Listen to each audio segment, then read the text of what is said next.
Hello everyone, मैं राजेश भंडारी आप सबका स्वागत करता हूं अपने चैनल इलेक्ट्रिकल अड्डा में। आज जो मैं आपके सामने एक क्वेश्चन लेके आया हूं, ठीक है। ये क्वेश्चन जो है आपका, जो हमने अभी पृथ्वी का चुंबकत्व पढ़ा है ना, उसी से रिलेटेड है ये, ठीक है। मतलब उसी चैप्टर से, उसी टॉपिक से रिलेटेड है ये।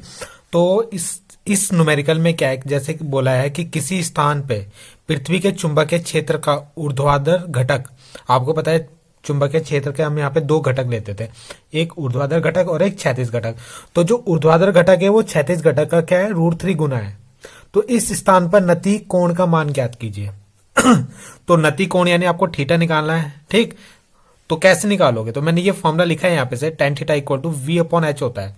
V होता है यहाँ पे ऊर्ध्वाधर घटक, H होता है यहाँ पे क्या, क्षैतिज घटक, और tan थीटा क्या है यहाँ पे, कोण, यानी थीटा आपको निकालना है यहाँ से, ठीक है। थीटा की वैल्यू आपको निकालनी है पहले पार्ट में। तो देखो कैसे करेंगे।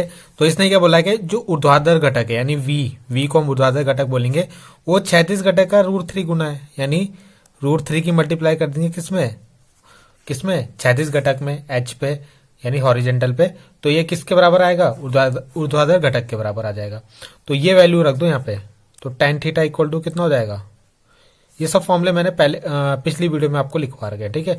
V की जगह रख लो √3 H/H। तो H से H कट जाएगा, तो tan थीटा इक्वल टू कितना आ गया, √3। तो यहां से थीटा कितना आएगा, ये आएगा tan इनवर्स √3। तो इसकी वैल्यू जो होती है वो होती है कितना, 60 डिग्री, यानी थीटा कितना आएगा यहाँ पे, 60 डिग्री आ गया आपका, ठीक है। तो ये आपको याद रखना है।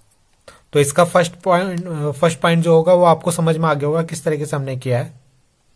सेकंड पार्ट में जो है ना, क्या करना है हमें, यदि इस स्थान पर पृथ्वी का कुल चुंबकीय क्षेत्र, कुल पृथ्वी का क्या दे रखा, कुल चुंबकीय क्षेत्र दे रखा। तो पृथ्वी के कुल चुंबकीय क्षेत्र को हम BE से प्रदर्शित करते थे, ये सब हमने उस डायग्राम में देखा था, ठीक है।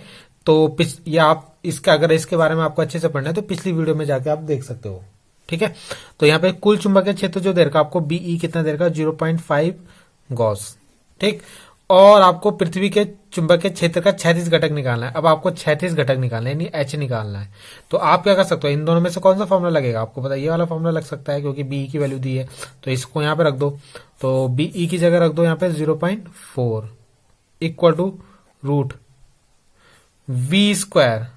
V² की जगह V की वैल्यू आपको पता है कितनी है, √3 H दे रखी थी, इसका स्क्वायर हो जाएगा, प्लस H का स्क्वायर को H का स्क्वायर रहने दो।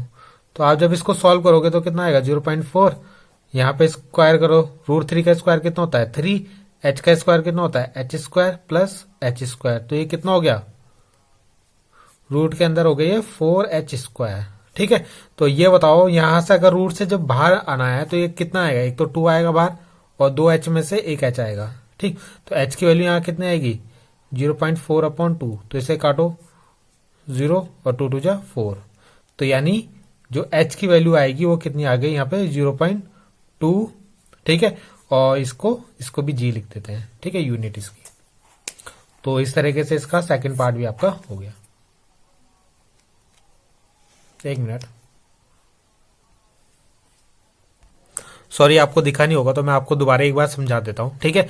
तो यहाँ पे हमने क्या करा था, ये जो फॉर्मूला हमने लिखा था ना यहाँ पे, कौन सा, BE equal to √V² plus H²। तो हमने क्या करा, यहाँ पे BE की वैल्यू रख दी कितनी, 0.4, और V की जगह हमने रखा कितना, जो हमें ऊपर गिवन था, V इक्वल टू हमने देखा था ना, √3 H था हमारा, तो यहाँ पे रख दिया। और H² को हमने क्या रखा, H² को H² रखा। तो यहाँ पे स्क्वायर करो, √3 का स्क्वायर कितना हो गया 3, H का स्क्वायर हो गया H², ठीक है, प्लस H²। तो यहाँ पे क्या होगा, 3 और एक 4H² हो जाएगा।